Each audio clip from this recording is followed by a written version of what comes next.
കാസർഗോട്ടേക്ക് പോകുന്നേരെ ഷഫീഖ് നസറുള്ള അവിടെ നിന്ന് ചേരുന്നുണ്ട്. ഷഫീഖ്, കാസർഗോഡ് ജില്ലാ പഞ്ചായത്ത് കുറി തിരിച്ചുപിടിക്കുമെന്ന് രാജ്മോഹൻ ഉണ്ണിത്താനും UDF ഒക്കെ വലിയ അവകാശവാദം അവിടെ ഉന്നയിക്കുന്നുണ്ട്. അങ്ങനെ ഒരു മാറ്റത്തിന്റെ കാറ്റ് വീശാൻ എത്ര കണ്ട് സാധ്യതയുണ്ട് അവിടെ ജില്ലാ പഞ്ചായത്തിൽ? ഗ്രാമപഞ്ചായത്തിലും ബ്ലോക്ക് പഞ്ചായത്തിലും ഒക്കെ എന്താണ് സ്ഥിതി? മൊത്തത്തിൽ എന്തായിരിക്കും കാസർഗോഡൻ കാറ്റ്? കാസർഗോഡ് ഏറ്റവും ശക്തമായ മത്സരം നടക്കുന്നത് കാസർഗോഡ് ജില്ലാ പഞ്ചായത്തിൽ തന്നെയാണ്. കഴിഞ്ഞ തവണയാണ് UDFിൽ നിന്ന് LDF അട്ടിമറി വിജയം നേടിയത്. UDFിൻ്റെ പ്രതിനിധി സ്വതന്ത്രനായി മത്സരിപ്പിച്ചായിരുന്നു അത്തരം UDFിൽ നിന്ന് LDF ജില്ലാ പഞ്ചായത്ത് പിടിച്ചെടുത്തത്. ഇത്തവണ ഒരു ഡിവിഷൻ കൂടിയിട്ടുണ്ട്. 18 ഡിവിഷനാണ് നിലവിലുള്ളത്. ഇവിടെ തങ്ങൾക്ക് അധികാരം ഉറപ്പിക്കാനാവും എന്ന് ഇരുമുന്നണികളും അവകാശപ്പെടുന്നു. കാസർഗോഡ് ജില്ലയിൽ 3 നഗരസഭകളാണുള്ളത്. ഈ നഗരസഭയിൽ നീലീശ്വരം നഗരസഭ LDFിന് ശക്തമായ അടിത്തറയുള്ള നഗരസഭയാണ്. എന്നാൽ ഇപ്പോൾ കാസർഗോഡും കാഞ്ഞങ്ങാടും നഗരസഭ, കാസർഗോഡ് BJPയും UDFും നേർക്കുനേരാണ് മത്സരമെങ്കിൽ കാഞ്ഞങ്ങാട് LDFും UDFും തമ്മിൽ ഈ 2 നഗരസഭകളിലും വലിയ മത്സരം നടക്കുന്നുണ്ട്. 6 ബ്ലോക്ക് പഞ്ചായത്തുകളാണുള്ളത്. 6 ബ്ലോക്ക് പഞ്ചായത്തിൽ 4 എണ്ണം LDFിനൊപ്പമാണ്. ഇത് 4 എണ്ണവും LDFിന് ശക്തമായ അടിത്തറയുള്ള സ്ഥലങ്ങളാണ്.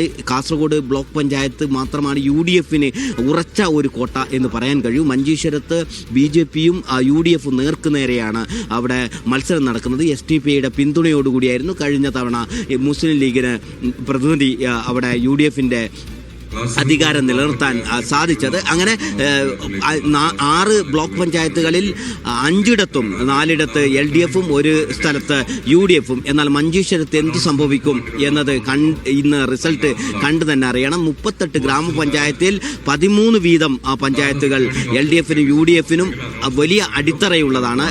മധൂർ പഞ്ചായത്ത് BJPക്ക് വലിയ സ്വാധീനമുള്ള മേഖലയാണ്.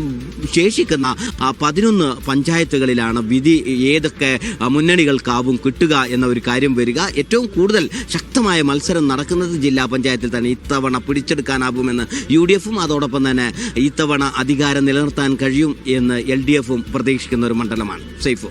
ശരി ഷഫീഖ്, അങ്ങനെ പ്രതീക്ഷകളുണ്ട്. മുന്നണികളെല്ലാം വലിയ പ്രതീക്ഷകളാണ്. ഈ പ്രതീക്ഷകളൊക്കെ എവിടെയാണ്? അത് വളരുമോ തളരുമോ എന്നൊക്കെ അറിയാൻ ഇനി വളരെ കുറച്ച് സമയം. എല്ലാ ജില്ലകളുടെയും നമ്മളൊന്ന് കണ്ണോടിച്ചു. എല്ലാവരും തികഞ്ഞ ആത്മവിശ്വാസത്തിന്. എന്തായാലും കാത്തിരിപ്പിന്റെ അത്യാകാംക്ഷയുടെ ചരടിത പൊട്ടാൻ പോകുന്നു. പെട്ടി പൊട്ടാൻ പോകുന്നു. 1 മണിക്കൂർ മാത്രമേ ഉള്ളൂ. മീഡിയ വണ്ണിലും ഇനി കളി മാറാൻ പോവുകയാണ്. അതെ, മീഡിയ വണ്ണിൽ കളി മാറാൻ പോകുന്നു. മാത്രമല്ല, ഈ 1 മണിക്കൂർ നിശ്ചയമായും ആളുകൾ അത്യാകാംക്ഷയോടുകൂടി ഇങ്ങനെ കാത്തിരിക്കേണ്ട, നിമിഷങ്ങളിൽ കാത്തിരിക്കേണ്ട 1 മണിക്കൂറാണ്. അപ്പോൾ ആ 1 മണിക്കൂറിലേക്കായി നമ്മളൊന്ന്